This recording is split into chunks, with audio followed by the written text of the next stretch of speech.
Hi there. I'm Susan Richards. I'm here with Gwen from NISHA, Nantucket Island Safe Harbor for Animals, and I am going to be reading Chapter 9 of Charlotte's Web.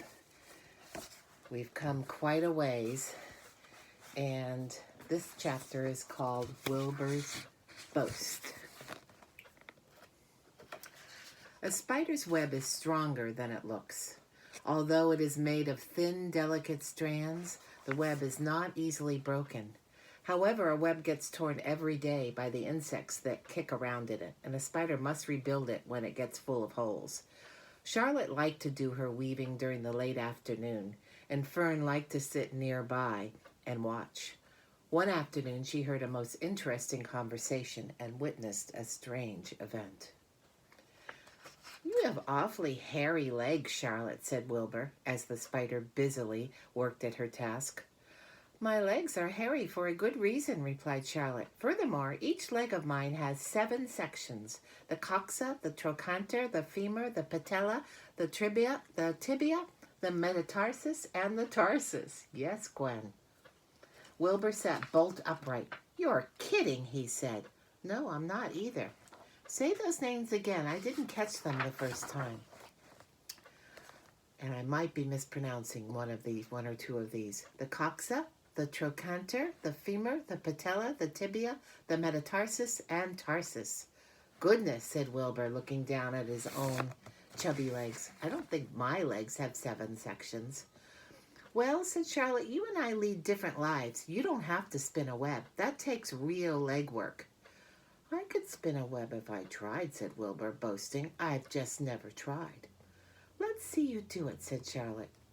Fern chuckled softly, and her eyes grew wide with love for the pig. "Okay," replied Wilbur, "you coach me, and I'll spin one. It must be a lot of fun to spin a web. How do I start?" "Take a deep breath," said Charlotte. Smiling, Wilbur breathed deeply. "Now climb to the highest place you can get to, like this." Charlotte raced up to the top of the doorway.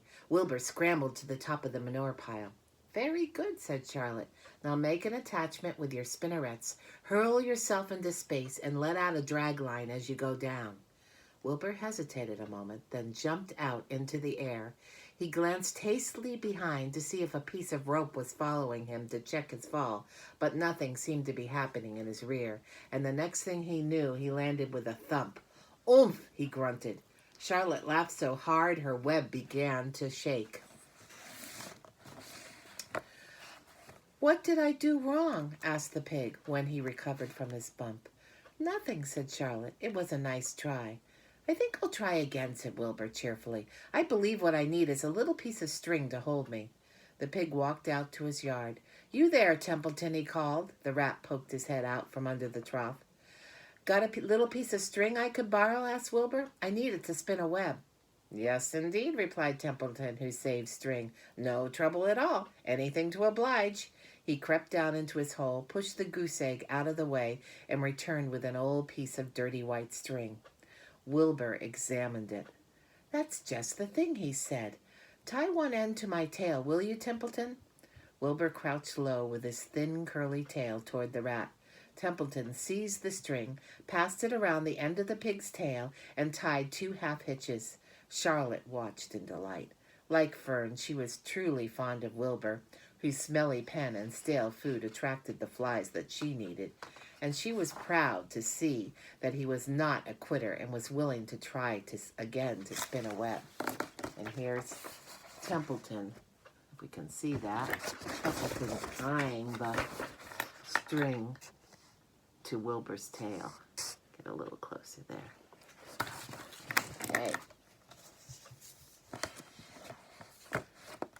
While the rat and the spider and the little girl watched, Wilbur climbed again to the top of the manure pile, full of energy and hope. "Everybody watch," he cried, and summoning all his strength, he threw himself into the air head first. The string trailed behind him, but as he had neglected to fasten the other end to anything, it didn't really do any good, and Wilbur landed with a thud, crushed and hurt. Tears came to his eyes. Templeton grinned. Charlotte just sat quietly. After a bit, she spoke. You can't spin a web, Wilbur, and I advise you to put the idea out of your mind. You lack two things needed for spinning a web. What are they? Asked Wilbur sadly. You lack a set of spinnerets, and you lack know-how. But cheer up, you don't need a web. Zuckerman supplies you with 3 big meals a day. Why should you worry about trapping food? Wilbur sighed. You're so, ever so much cleverer and brighter than I am, Charlotte. I guess I was just trying to show off. It serves me right. Templeton untied his string and took it back to his home. Charlotte returned to her weaving. You needn't feel too badly, Wilbur, she said. Not many creatures can spin webs. Even men aren't as good as it as spiders, although they think they're pretty good, and they'll try anything. Did you ever hear of the Queensboro Bridge? Wilbur shook his head. Is it a web? Sort of, replied Charlotte. But do you know how long it took men to build it? 8 whole years. My goodness, I would have starved to death waiting that long. I can make a web in a single evening. What do people catch in the Queensboro Bridge? Bugs? Asked Wilbur. No, said Charlotte. They don't catch anything. They just keep trotting back and forth across the bridge, thinking there's something better on the other side. If they'd hang head down at the top of the thing and wait quietly, maybe something good would come along. But no, with men it's rush, rush, rush every minute. I'm glad I'm a sedentary spider. What does sedentary mean? Asked Wilbur. Means I sit still a good part of the time and don't go wandering all over creation. I know a good thing when I see it, and my web is a good thing. I stay put and wait for what comes. Gives me a chance to think.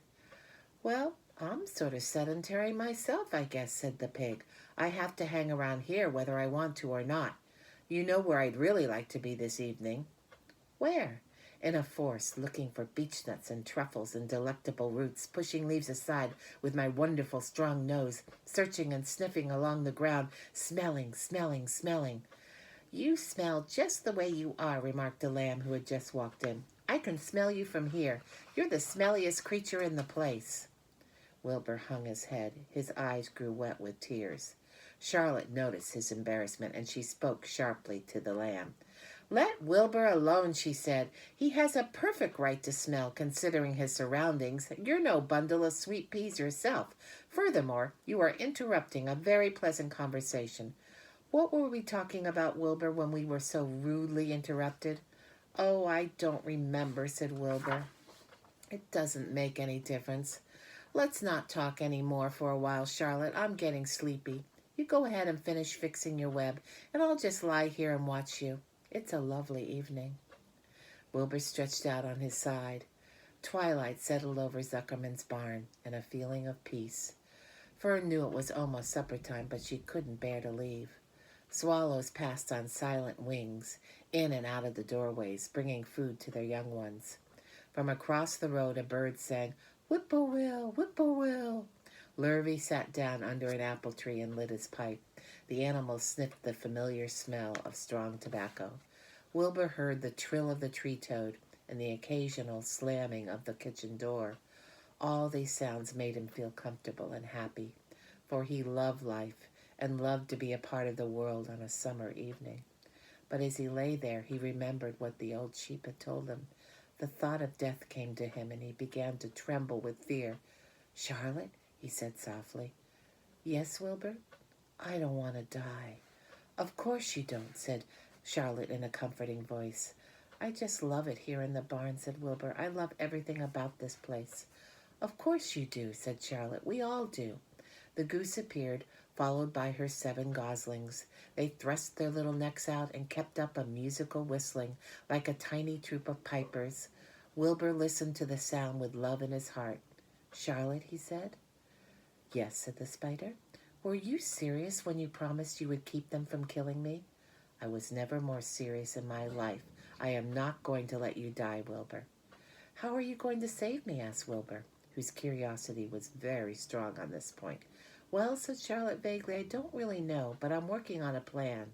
That's wonderful, said Wilbur. How is the plan coming, Charlotte? Have you got very far with it? Is it coming along pretty well? Wilbur was trembling again, but Charlotte was cool and collected. Oh, it's coming all right, she said lightly. The plan is still in its early stages and hasn't completely shaped up yet, but I'm working on it. When do you work on it? Begged Wilbur. When I'm hanging head down at the top of my web, that's when I do my thinking, because then all the blood is in my head. I'd be only too glad to help in any way I can. Oh, I'll work it out alone, said Charlotte. I can think better if I think alone. All right, said Wilbur, but don't fail to let me know if there's anything I can do to help, no matter how slight. Well, replied Charlotte, you must try to build yourself up. I want you to get plenty of sleep and stop worrying. Never hurry and never worry. Chew your food thoroughly and eat every bit of it, except you must leave just enough for Templeton. Gain weight and stay well. That's the way you can help. Keep fit and don't lose your nerve. Do you think you understand? Yes, I understand, said Wilbur. Go along to bed then, said Charlotte. Sleep is important. Wilbur trotted over to the darkest corner of his pen and threw himself down. He closed his eyes. In another minute he spoke. Charlotte, he said. Yes, Wilbur? May I go out to my trough and see if I left any of my supper? I think I left just a tiny bit of mashed potato. Very well, said Charlotte, but I want you in bed again without delay. Wilbur started to race out to his yard. Slowly, slowly, said Charlotte. Never hurry and never worry. Wilbur checked himself and crept slowly to his trough. He found a bit of potato, chewed it carefully, swallowed it, and walked back to bed. He closed his eyes and was silent for a while. Charlotte, he said in a whisper. Yes? May I get a drink of milk? I think there are a few drops of milk left in my trough. No, the trough is dry and I want you to go to sleep. No more talking. Close your eyes and go to sleep. Wilbur shut his eyes. Fern got up from her stool and started for home, her mind full of everything she had seen and heard. Good night, Charlotte, said Wilbur. Good night, Wilbur. There was a pause. Good night, Charlotte. Good night, Wilbur. Good night. Good night. And that's the end of this chapter, Wilbur's Boast. I don't think I showed you this picture, which I'm going to show you. This is Wilbur running down the manure pile trying to spin a web. And that's it till next time, when the chapter we read will be chapter 10, and it's called An Explosion. See you soon.